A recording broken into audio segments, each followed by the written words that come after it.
জয়পুরহাটের পাঁচবিবি উপজেলার উচাই গ্রামের উদ্যোক্তা স্বপন খালকো। এই তরুণ নিজের বাড়িতে গড়ে তুলেছেন দেশি মুরগির খামার। সীমিত আকারে শুরু করলেও এখন বেড়েছে আকার আর মুরগির সংখ্যা।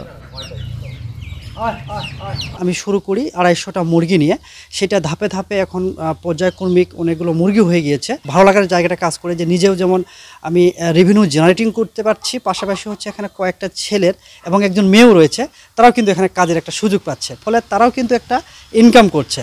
পাশাপাশি কিন্তু এলাকায় যারা আছে তারা কিন্তু এটা দেখা দেখি অনেকেই কিন্তু আগ্রহ হচ্ছে যে তারা নিজেরাই দেশি মুরগি পালন করবে।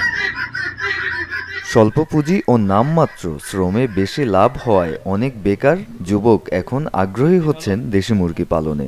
দেশি মুরগি লালন পালন তো উঠেই গেছে, রাস্তাতে যাতায়াত করতে দেখি এখানে একটা ছেলে দেশি মুরগির ফার্ম করেছে, তো এটা দেখে আমার খুব ভালো লাগলো।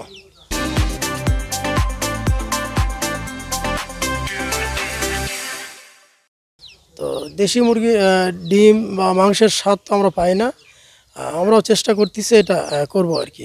লেখাপড়ার পাশাপাশি এখানে স্বপন ভাইয়ের এখানে আমরা কাজ করতেছি, প্রশিক্ষণ নিচ্ছি, কীভাবে কি চাষ করতেছে দেখতেছি, আমরা শিখতেছি। এখান থেকে উপকৃত হচ্ছি যে আমরাও সামনে হয়তো আরও এরকম স্বপনদার থেকেও হয়তো ভালো কিছু করার চেষ্টা করব এখান থেকেও। স্বাদ আর গুণমান বেশি হওয়ায় চাহিদা আছে দেশি মুরগির মাংস ও ডিমের। তারপরেও দিনে দিনে কমেছে দেশি মুরগি পালন।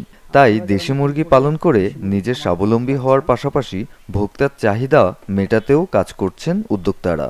অনেকেই কমার্শিয়াল খামারের সাথে সাথে অর্গানিক মুরগি উৎপাদনের জন্য দেশি মুরগি যেহেতু মুক্তভাবে ছেড়ে পালন করা যায়, এই কমার্শিয়াল অর্গানিক মুরগি বা পোলট্রি করার ক্ষেত্রে দেশি মুরগি অনেকে পছন্দ করছে এবং এই ধরনের অনেক উদ্যোক্তা তৈরি হচ্ছে। আমরা পানি সম্পদ বিভাগ থেকে এই ধরনের উদ্যোক্তাদের সহায়তা করছি, অনুপ্রাণিত করছি এবং আমাদের যে টেকনিক্যাল সাপোর্টগুলো আমরা তাদের দিচ্ছি যেন এরা অগ্রসর হতে পারে এবং উদ্যোক্তার সংখ্যা আরও বাড়তে পারে। জেলায় ছোট বড় প্রায় ৩ শতাধিক দেশীয় মুরগির খামারে লালন পালন করা হচ্ছে প্রায় ১ লাখ মুরগি। Desk report, channel 24।